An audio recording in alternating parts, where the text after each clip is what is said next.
श्री शिवाय नमस्तुभ्यम दोस्तों। तो आई होप आप सभी इंतज़ार कर रहे होंगे कल के दिन का, क्योंकि आज है एकादशी का दिन, श्री हरि का ठाकुर महाराज का दिन है। और अगर आप ध्यान देंगे तो जो ये नया वर्ष हमारा शुरू हुआ है, अंग्रेजी का जो ये नया वर्ष हमारा शुरू हुआ है वो 2024 है। और अगर आप इसको टोटल करेंगे तो 8 आता है। और ऐसा कहा जा रहा है कि 8 जो ये साल है ना, वो पूर्ण रूप से ठाकुर महाराज को समर्पित है, क्योंकि 8 उनकी पटरानियाँ थीं, 8 उनकी सखियाँ थीं, 8वां रूप उनका श्री कृष्ण का। तो जो भी आप ये देखिए 500 साल के बाद उनका स्थान उनको मिल जाना रामलला के रूप में। और आज एकादशी का मन हम सब जो लोग बहुत सारे लोग ऐसे होते हैं जो निर्जला व्रत रखते हैं एकादशी के दिन, बहुत महत्व है एकादशी के दिन का। तो आज एकादशी का इतना पावन दिन है, बहुत सारे घरों में रामचरितमानस पढ़ी जा रही है, मतलब सुंदरकांड का पाठ हो रहा है, बहुत सारी चीज़ें लोग कर रहे हैं, उत्सव के रूप में इसको मनाया जा रहा है। और कल रामलला की प्रतिष्ठा होगी, प्राण प्रतिष्ठा होगी। और तो आज हम इसी बारे में बात करेंगे कि आज से लेकर कल तक में हमें क्या कुछ स्पेशल करना है। तो सबसे पहले आज एकादशी के दिन की बात कर लेते हैं। जो लोग एकादशी का व्रत रख रहे हैं उन्हें ठाकुर महाराज की सेवा कैसे करनी है वो बखूबी जानते हैं। लेकिन जो लोग व्रत नहीं करते हैं वो 3 चीज़ों का देखिए खास ख्याल रखें। सबसे पहला, अनाज में आप चावल बिल्कुल बंद कर दें धीरे धीरे। बहुत सारे लोग ऐसे हैं ना जिनको चावल के बिना उनका मतलब भूख नहीं ख़त्म होता, उनको कंट्रोल करने की ज़रूरत है। ये खास वीडियो उन्हीं के लिए है कि आपको देखिए धीरे धीरे धीरे धीरे करके आपको ये चीज़ छोड़ने की ज़रूरत है, क्योंकि अगर हम नहीं समझेंगे तो हम अपने बच्चों को आगे कुछ नहीं दे पाएंगे। बच्चों को जानना बहुत ज़रूरी है एकादशी क्या होती है और उसका महत्व क्या है, क्योंकि श्री हरि के बिना जो है उनकी प्राप्ति के हमको सदगति नहीं मिलेगी। तो बहुत ज़्यादा ज़रूरी है कि उनके चरण में अगर हमें जगह पाना है ना, तो एकादशी के व्रत की महिमा को समझना बहुत ज़रूरी है। तो क्या करें, आप पीले वस्त्र पे भगवान को जो है सबसे पहले तो सुबह उठें, सूर्य को अर्घ दें, तुलसी माता के सामने दीप दान करें। भगवान विष्णु के जितने भी स्वरूप हैं, चाहे लड्डू गोपाल हों, भगवान राम हों, या जो भी आपके पास स्वरूप हो श्री हरि का, उनको आप स्नान कराएं पंचामृत से। पंचामृत नहीं तो गाय के कच्चे दूध से ज़रूर उनको स्नान कराएं। साथ ही उनको पीले वस्त्र धारण कराएं, खुद भी पीले वस्त्र पहनें और उनको पीले ही आसन पर उनको विराजमान करें। फिर उन्हें इत्र सेवा दें, उसके बाद उन्हें जनेऊ धारण कराएं, माला पहनाएं, पुष्प अर्पित करें, धूप दीप नैवेद्य जो भी आप चढ़ा पाएँ वो चढ़ाएं। और उसके बाद जो है जो आपका दीप आप जलाएंगे उसको भी आपकी उसके आसपास भी आपको फूल रखना बहुत ज़रूरी है, उसका भी आप जो है पूजन ज़रूर करें। अपने जो है जो आसन पर आप बैठते हैं वो घर में अगर जितने लोग हैं उतना आसन होना बहुत ज़रूरी है। हर प्राणी का अपना खुद का आसन होता है, क्योंकि आसन से ही हमारा भाव जुड़ा होता है, इस बात का आप ध्यान रखें। इस दिन आप क्या करें कि तुलसी के पत्तों की एक छोटी सी माला बना लें और अपने प्रभु को उस दिन तुलसी की माला पहनाएं, हरी चंदन लगाएं। और अगर आपके पास तुलसी की सूखी लकड़ियाँ हों तो उन लकड़ियों का ही एकादशी के दिन दीप लगाएं।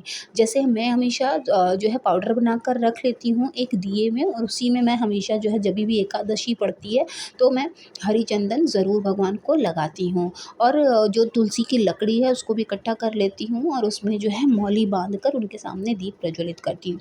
पीले पुष्प चढ़ाएं, पीला जो है फल चढ़ाएं, अगर हो तो केले के पेड़ की भी पूजा करें। इसी के साथ साथ आप चाहे तो उन्हें ड्राई फ्रूट्स का जो है भोग लगा दें। अगर आप नहीं है तो या तो आप बेसन का हलवा बना सकते हैं, बेसन के लड्डू आप उनको मतलब भोग लगा सकते हैं। और सबसे पहले आपको गणेश लक्ष्मी की पूजा करनी बहुत ज़रूरी होती है। जब भी आप पूजा करें तो सबसे पहले गणेश लक्ष्मी की पूजा करें, उसके बाद विष्णु जी की पूजा करें, अपने इष्ट देव की पूजा करें। एकादशी के व्रत में नियम थोड़े सख्त हैं। उस दिन हमें किसी को नुकसान नहीं पहुंचाना होता, चाहे वो कैसा भी जीव हो, पौधे पेड़ हों, कुछ भी हो, हमें किसी को ना ही तो हमें मन से किसी को दुखी करना चाहिए। कुछ बातों का जब हम ख्याल रखते हैं तो एकादशी का व्रत जो है वो हमारा पूरा हो जाता है। साथ ही जो हम व्रत का संकल्प लेते हैं वो भी फल मतलब जो है पूर्ण रूप से जो भी आप व्रत रखते हैं उसका फल मिलने लगता है। एकादशी की महिमा ऐसी होती है। अब बात करते हैं कल जिस दिन रामलला की प्राण प्रतिष्ठा होगी। तो प्राण प्रतिष्ठा वाले दिन क्या करना है आपको, जैसे आप प्रतिदिन नित्य पूजा करते हैं आपको वैसे ही पूजा करनी है। अगर आप दोनों टाइम भगवान को नहलाते हैं तो सुबह जैसे आप नहलाते हैं वैसे नहला दीजिए। और शाम को भगवान जो है राम के या ठाकुर महाराज के किसी भी रूप को आप उनको पंचामृत से स्नान कराएं। और अगर एक ही टाइम करते हैं तो आप सुबह ही उन्हें पंचामृत से स्नान करा लें।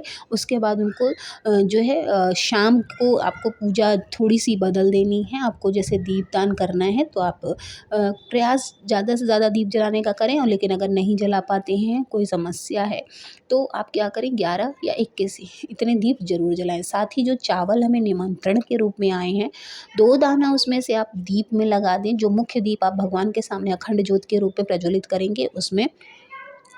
उसके बाद जो है वो 2 दाना आप अपने अनाज भंडार में डाल लें, क्योंकि भगवान के नाम से अगर वो पीले चावल आए हैं ना, तो सोचिए वो कितने किसी भी पवित्र नदियों के जल से स्नान कराकर उसे स्वच्छ कर लिया जाता है। इसके बाद किसी स्वच्छ वस्त्र से मूर्ति को पोंछ कर उसे नए वस्त्र पहनाए जाते हैं। इसके बाद प्रतिमा को शुद्ध और स्वच्छ स्थान पर विराजित किया जाता है। उस पर चंदन का लेप लगाकर उसका श्रृंगार किया जाता है। इसके बाद बीज मंत्रों का पाठ कर प्राण प्रतिष्ठा का अनुष्ठान किया जाता है। दीप जला दें और उसके बाद जो है विधि विधान से भगवान की पूजा की जाती है। अंत में आरती के बाद लोगों में प्रसाद वितरित किया जाता है। तो भगवान श्री राम के स्वागत में लोग दीपावली जैसा उत्सव मनाएंगे। इससे भगवान राम और सीता माता का जो है आशीर्वाद हम सभी को प्राप्त होगा। हिंदू धर्म में घी का खास महत्व है, इसलिए 22 जनवरी को घरों में जो दिया जलाएंगे वो गाय के शुद्ध घी का हो। कम से कम 11, ज्यादा से ज्यादा 111 या 108 दिया जलाना शुभ माना जाता है।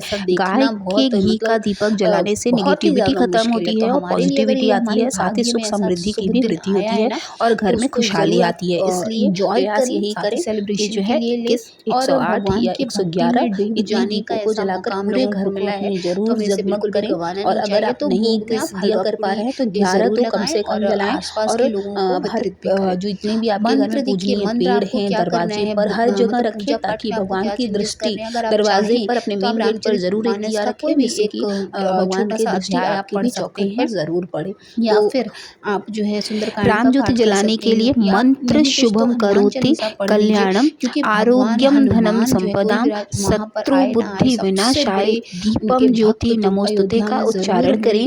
और इसी के साथ जो है दीप जलाएं। और अगर मंत्र नहीं याद है या पढ़ने में समस्या है तो राम नाम का जप करते हुए राम ज्योति जलाएं, क्योंकि राम से बड़ा कुछ नहीं है। और इस बात का ध्यान रखें कि राम ज्योति का मुख्य दीपक जो है अखंड ज्योत जो होगी वो पूरी रात जलती रहे, जिससे कि हम सभी के परिवार के ऊपर प्रभु श्री राम की कृपा बनी रहे और जीवन में हमारे सुख शांति और समृद्धि भी बनी रहे। तो आई होप पेड़ के नीचे जो है और 22 जनवरी को हम कैसे पूजा करेंगे तो इस दिन सुबह जल्दी उठकर भगवान राम का स्मरण करें, फिर नहा धोकर साफ कपड़े पहने। इसके बाद घर में बने मंदिर को साफ करके वहाँ गंगा जल छिड़कें, फिर वहाँ एक चौकी रखें और उस पर राम दरबार की तस्वीर या मूर्ति स्थापित करें।